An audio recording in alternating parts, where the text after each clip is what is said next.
Hello, beautiful family. I'm here in beautiful Pennsylvania, not too far outside of Philadelphia. And today I want to talk to you about pain, struggle, and sometimes the suffering that we go through. And I got to experience through my own family today something that brought this up for me. I'm not going to go into details of that part and the whole family situation, but one thing that really came to me is, what would we want? How would we want to be treated while we're going through our pain and suffering? And me, I'm a recovered addict. I spent a year and a half with a needle in my arm. I overdosed 8 times.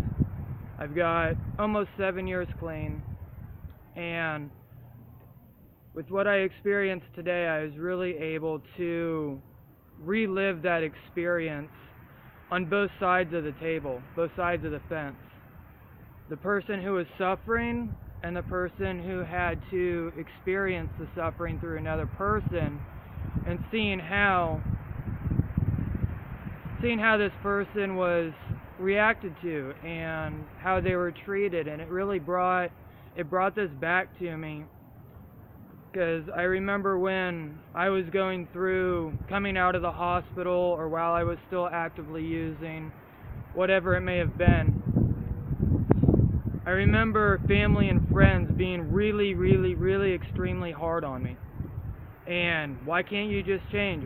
What's going on?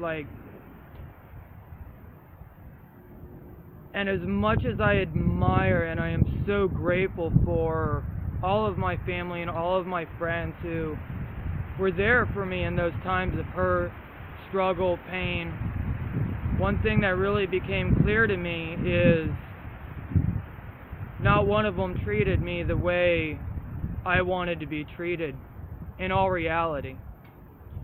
And if you look at what we truly want, and I know it's only us that can give us everything that we actually need. Everything's inside. This is beautiful, and it's fun, and it's amazing, and I am so grateful for every experience I get to have here in this earth plane, in this 3D reality. It's amazing. And a big part of it, especially in this time of now, 2016, all the healing that's coming up, and if it's not of love, it's being brought to the surface to be confronted, to be healed, so we can go into our next day feeling more solid and more appreciative of who we actually are in all reality. And for me, I know that when we're going through the pain, when we're going through the struggle, what we want and need the most is love. When we get hurt, whether it's like a kid, we're a kid on a bicycle, we fell, and one of our parents came up to us and comforted us. They showed us love, they showed us compassion. And after we get out of adolescence and go into teenagers, young adults, and through our adult life, we kind of seem to lose that for the most part. To where instead of receiving that love and compassion that we knew that is what we truly wanted, that's what our heart desires, that's what our innocence, our true self is really wanting. And I acknowledge that it's only that we can only give it to ourselves. But when it comes to our family, our friends, brothers and sisters, that they may attack us. Like I said, why are you doing this? Straighten your shit out. Come on, what's going on? Get your life in order. Instead of what we know that we really want and need is that child aspect of being loved, comforted. It's bringing up a lot for me, and I'm really glad that it is.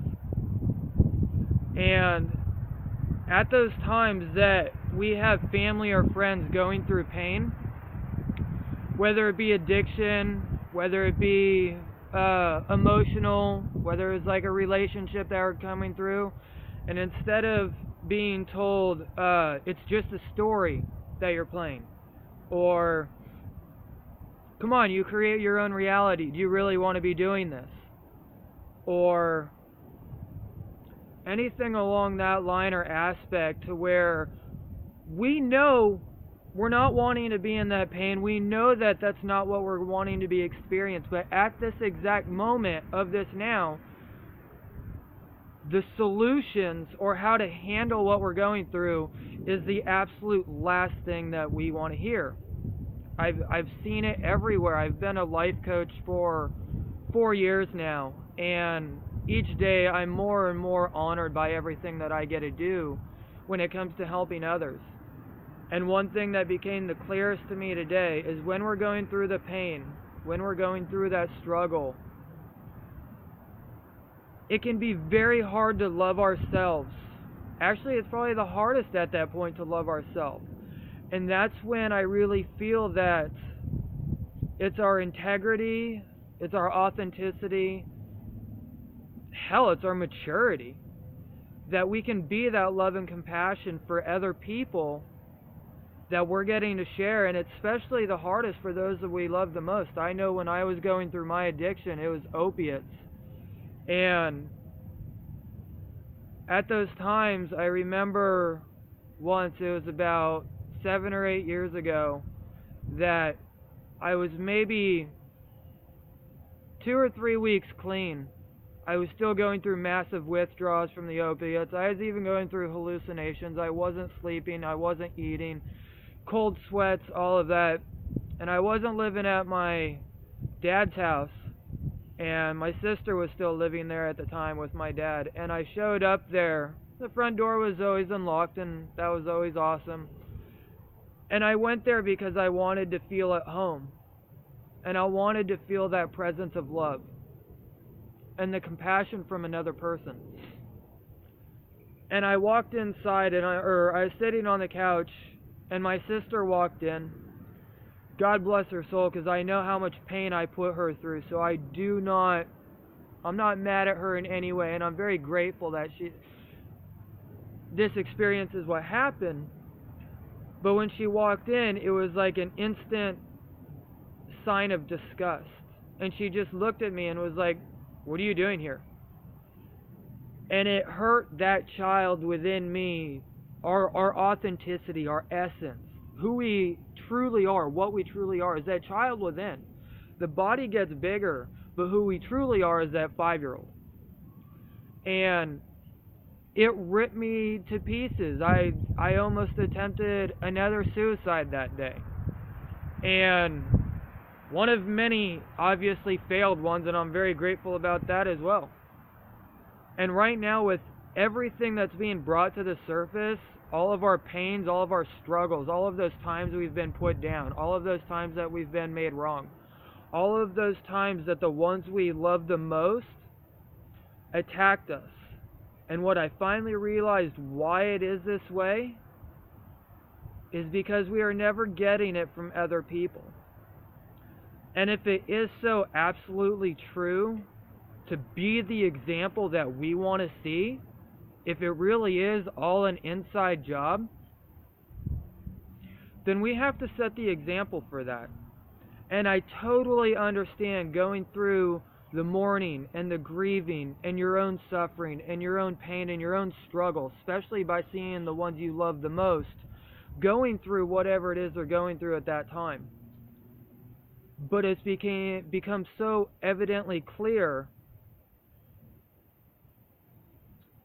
that we have to be able to be that support and that love and that compassion for the ones we love the most when they're going through that pain.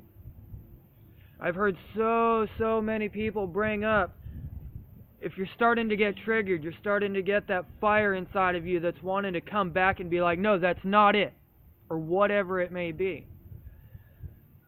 Stop and breathe and take 3 seconds.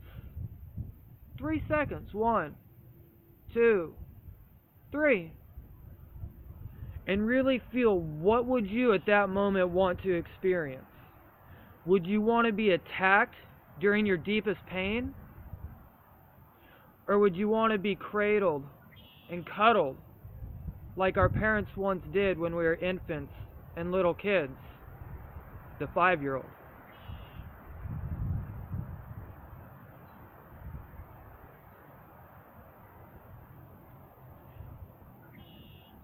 This is really bringing up a lot for me, and I really appreciate the inspiration I got today for being able to do this video and share it with all of you. And it's really allowing me to go back and give myself that love that I never received from another person, to fulfill that inner child, putting my hand on my heart and being like, I am so sorry for the pain I put you through. I am so sorry that I tried to allow others to give you what I know only I could give you. And for that, I'm so sorry. And talking to that child within, that 5-year-old, and being like, I want to learn from you. I want to know your pain so I can experience it, so we don't have to experience it again, because it's been brought to the surface and it's been acknowledged. So many of us are wanting that love from all the wrong places. And all the wrong places are every single place outside of us. It's only that love and that compassion that we can truly give to ourselves. And so when we stop, when we're in that pain, whether it's family or friends, brothers, sisters, collectively all of us here on earth, going through this huge healing and this transformation, regardless of what your spiritual or religious beliefs, political beliefs, honestly, none of that means anything at all, in my opinion. It's awesome and it's amazing that we get to have these different concepts of understanding the realities that we get to share with each other. You know, all of us are right. None of us are wrong. There's 7 billion people here plus on Earth, and there's not 2 people on Earth that believe exactly the same. But one thing that we all do have in common is feeling. God, Source, the universe, the void, the heart, the Big Bang, I don't care what you want to call it. It's all love, and love is the only thing there is, because love is all giving of itself, asking for nothing in return. So as we can give ourselves that love, filling that void that for so long we tried to have filled through other people. Addictions come up because it's a repetitive thing of how we haven't loved ourselves. I don't care if it's alcohol, narcotics, food, exercise. There's people who die from a heart attack at 30 years old. And there's rock stars who live till 80 and they partied all the time. Some of it may have been from stress of what they worried about. Some of it they just didn't have that stress and worry, and that allowed them to have that ease within themselves. But deep down at the core, we're all loved. And right now I know so many people, because I have so many people coming to me for assistance and guidance, and I'm so truly honored by this. It blows my mind, because the ego aspect will look back and be like, dude, look at all that shit you did. You overdosed. You caused so much pain for your family. You stole from people.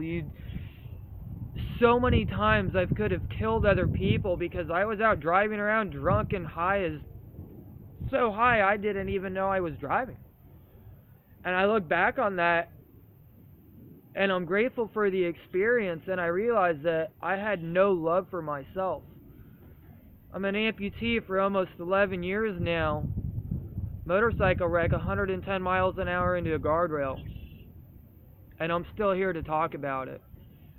And I had a friend that was pushing his motorcycle up into the back of his truck, and the bike slipped off the ramp and crushed him, and he died. He wasn't even on his bike. So how we go,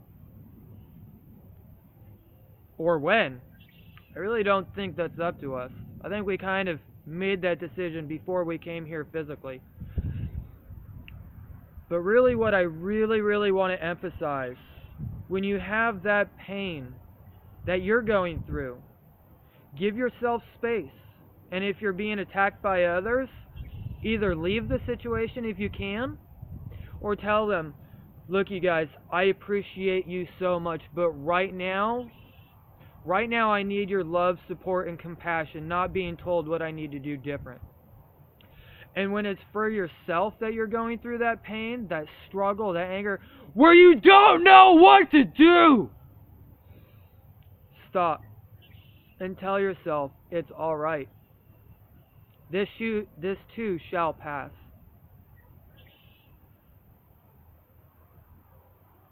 I love you all so much, and I'm honored that I get to share every moment of every experience with all of you, regardless of how much it hurt or how much bliss and love it brought. With that, I hope you can feel this. Feel these words that I said. Listen to this a couple times if you need to. I know I'm going to watch it a couple times before I post it, because I know how much healing it's brought to me just in the past 10 or so minutes of being able to share it with you. I am Infinity Ra-El. We're all created from within. Thank you so much for being a part of my life. I love you, and until the next one, follow that inner child that brings you so much joy and tell yourself every day, I'm doing a good job. And that good job will turn into a great job. And that great job will turn into compassion and love for yourself.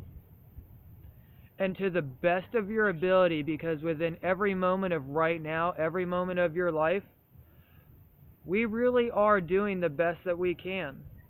So give yourself a break. Eat a donut, drink a coffee, go for a walk. Whatever it is that can take your mind off the pain and struggling that you're going through. Because we're all going through it. And it's going to come to the surface whether you want it to or not. And as long as you resist it, it's going to keep on coming. So when you finally run into the roar, which will never hurt you, but it'll scare the shit out of you. When you run past it, on the other side of your fear is your freedom, is your love, is your true innocence, and your divine self. The 5-year-old we all are. I love you. And until the next one, stay beautiful.